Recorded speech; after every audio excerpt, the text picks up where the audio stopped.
경제민주당 경제투표 브리핑 하겠습니다. 1시간 전에 8시에 4분기 경제성장률과 지난해 연간 경제성장률이 발표됐습니다. 연간으로는 예상대로 1.4%, 그리고 분기로는 전기 대비 0.6%였습니다. 4분기 경제는 아주 단순함이 이렇습니다. 순수출이 0.8% 늘고 민간 내수 소비가 마이너스 0.2 되니까 0.8 마이너스 0.2니까 0.6이 나왔다.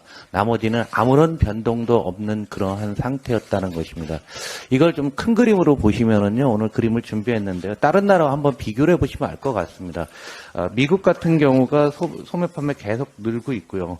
우리나라 언론에서 요즘 중국 때리기 아주 열중하고 있는데 중국이 굉장히 어렵지만 그래도 5% 내외로 성장하고 있습니다. 중국의 내수 판매도 늘고 있어요.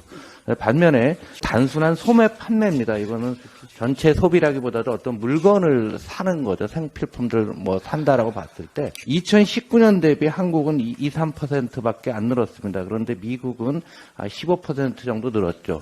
소비가 4년 동안 거의 늘지 않은 경우는 없습니다.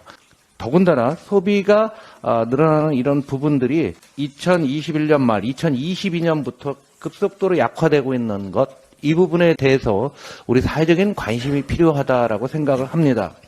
이것을 다른 의미로 놓고 보게 되면 한국의 GDP 대비 소비라는 것이 2019년 코로나 이전 수준에 현격히 못 미치고 있으면서 우리나라 내수가 붕괴되고 있다는 것을 숫자로 나옵니다.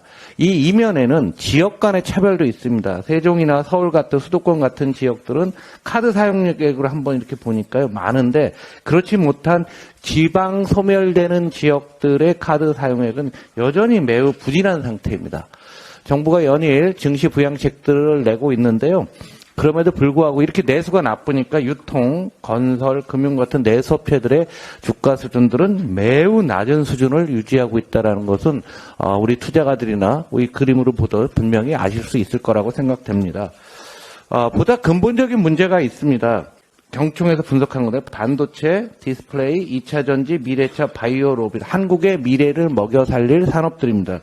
이러한 산업들의 수출이 2018년에는 코로나 이전에는 전체 수출의 31%였어요. 그런데 2022년 27이고요. 지난해는 더 줄었을 겁니다. 아직 확정이 안 됐으니까요. 그런데 동기간 중에 대만은 39%, 전체 수출의 39에서 48% 정도 됩니다. 이건 단순하게 TSMC 하나만의 문제가 아니고 대만 산업이 여전히 역동적이라는 의미가 있고요.